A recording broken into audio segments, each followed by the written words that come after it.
ఇదిగో నర్సమ్మా, మా వాడికి ఎలా ఉంది? చాలా రక్తం పోయింది. రథ రక్తం పోతే పోయిందిలేమ్మా, బ్లడ్ మోషన్స్ అయ్యాయి అనుకుంటాను. ఇంతకీ మా వాడు పనికొస్తాడంటావా? అదేనమ్మా, ఆ విషయానికి పనికొస్తాడంటావా? ఆ విషయం నన్ను అడిగేది? ఏదో ఎక్స్పీరియన్స్ ఉన్నదాని కదా తెలుస్తుందని. ఏంటిది? చిన్న విషయం అడిగితేనే ఎంత కోప్పడింది? కోప్పడదా? లేడీస్ ఇలాంటి విషయాలు అడగచ్చా? పదండ్రా. కోప్పడలేదు, సిగ్గుపడింది. నమస్కారం డాక్టర్ గారు. నమస్తే. మా వాడు పనికొస్తాడంటారా? ఎవడు మీ వాడు? అదేనండి ఆ జిప్పు. ఓకే ఓకే, అర్థమైంది. డాక్టర్ గారు, నాకున్నది ఒక్కగానొక్క కొడుకు, వాడుకున్నది ఒకే ఒక్క. డోంట్ వరీ, దాన్ని కచక్ తీసేశా. తీసేశారా? దాన్ని తీసేశారా? No no no no no no, zip తీసేశాను. అమ్మయ్యా, అయితే పనికొస్తుందంటారా? జిప్పా? మెదడు జిప్పు పోతే పోయిందండి. 190 జిప్పులు కొంటాను. వాడు అసలే పెళ్లి కావాల్సిన వాడు, సంసారానికి పనికొస్తే చాలు. No problem. మీ వాడిని వెళ్ళి ధైర్యంగా 3 ముళ్ళు వేయమనండి. మిగతా వ్యవహారం నేను వచ్చి చూసుకుంటా. అమ్మయ్యా, ఇప్పటికి ధైర్యం వచ్చింది. ఆపరా బాబు, నీకేం ప్రాబ్లం లేదు. ఈ రోజే ఇంటికి వెళ్ళిపోవచ్చు. బయట విషయం ఎవరికి తెలియదు కదా. తెలిసేది అంటున్నా బొందా. బయట మీ అయ్యే నిలబడి వచ్చే పోయే వాళ్ళందరినీ మావాడు పనికొస్తాడని ఈ మ్యాటర్ ని కౌన్ బనేగా కరోడ్పతి అంత పాపులర్ చేస్తున్నాడు. కార్గిల్ యుద్ధానికి కూడా ఇంత పబ్లిసిటీ రాలేదురా. మా ఈ సంగతి పక్కన పెట్టండి రా. అంజలికి మాత్రం నా ఇంటి అడ్రస్ చెప్పకండి రా, మీకు పుణ్యం ఉంటుంది. చెప్తే ఏంటి నష్టం?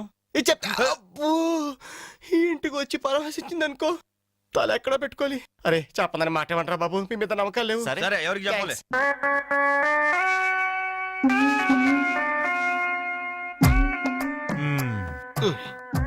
మొత్తానికి పెద్ద ప్రమాదం నుంచే బయటపడ్డా.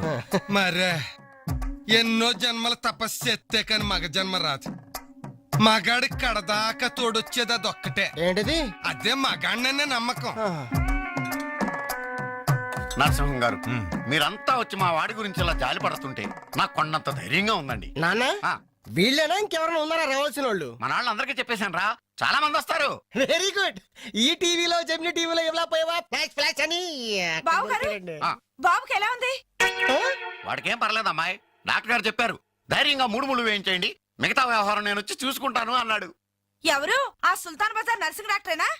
ఆడి మాటలు నమ్మద్దు. అయితే డౌటేనంటావా? హలో బాలు, ఎలా ఉన్నా? నువ్వు వచ్చేసావా? నాకే బానే ఉన్నాను.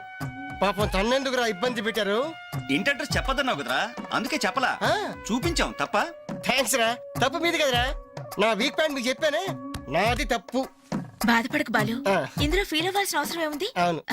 కాకపోతే నాదో చిన్న సలహా. ఏంటది? జిప్ నే కచ్చరాలేదు కానీ బటన్స్ కుట్టించుకో. వస్తాను. వస్తావరా? ఎలాంటిరా? అంజలి, ఈ శుభ సందర్భంలో మేమంతా ఒక నిర్ణయానికి వచ్చాం. ఏంటది? ఈ రోజు నుంచి మేమంతా మందు తాగటం బంద్. ప్రామిస్? ప్రామిస్. ఇంకే అన్ని విధాలా మంచి ముహూర్తమే కుదిరింది. రేపే నిశ్చితాంబూలాలు పుచ్చుకుందాం. అలాగేనండి. నిశ్చయితాంబూలాలప్పుడు కొత్త చీర పెట్టడం ఆనవాయితీ. అమ్మాయిని రేపు ఈ చీర కట్టి కూర్చోబెట్టండి.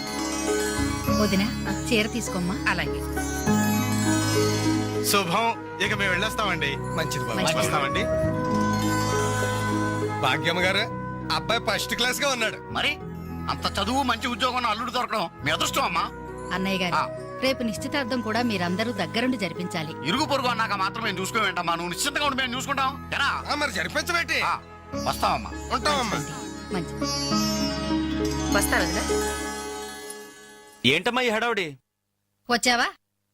కనీసం ఇలాంటప్పుడైనా ఇంటి పట్టు నుండవు కదా. సీతకి మంచి సంబంధం కుదిరిందిరా. రేపే నిశ్చితార్థం. అందుకోసం వాళ్లే ఈ చీర కూడా ఇచ్చెళ్లారు. ఓహో.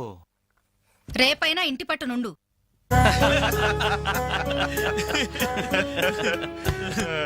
హలో అంజలి, ఏంటా టెన్షన్? బాలు గాని బాత్రూమ్కి వెళ్ళాడా? అదే భయం. నువ్వేం కంగారు పడకు. అడుగు వచ్చేసాడు. ఏంట్రా ఇది? ఏం లేదురా, ఈ రెస్టారెంట్ లో వంట వాళ్ళకి సరిగ్గా వంట చేయడం రాదు. నేనే దగ్గరుండి బ్రహ్మాండం చేశాను. ఇదిగో నువ్వు ఎరగొట్టు, నువ్వు కుమ్ము, ఇదిగో నువ్వు చంపే, ఇది నువ్వు వాడు, ఇది నేను లేపుతా. బాలు, అందరూ వినండి. ఒక ఇంపార్టెంట్ అనౌన్స్మెంట్. ఏంటిది? రేపు రేపు రేపు రేపు ఎంతసేపు రేపు చేస్తావమ్మా తల్లి చెప్పు. రేపు the great Anjali's birthday. No question of advance wishes. రేపు మా ఇంట్లో పార్టీకి వచ్చి అప్పుడు చెప్పండి. రేపు ఎరగొట్టేది అంతే. ఇదిగో లక్ష్మి త్వరగా కానివ్వండమ్మా, అవతల వాళ్ళు వచ్చేసే వేళైంది. ఇదిగో బాబు ఆ తోరణాలు త్వరగా కట్టండి. అలాగండి. అత్తయ్య దేవుడి దగ్గర చీర కనిపించట్లేదు. అదేంటి అక్కడే పెట్టాను కదా.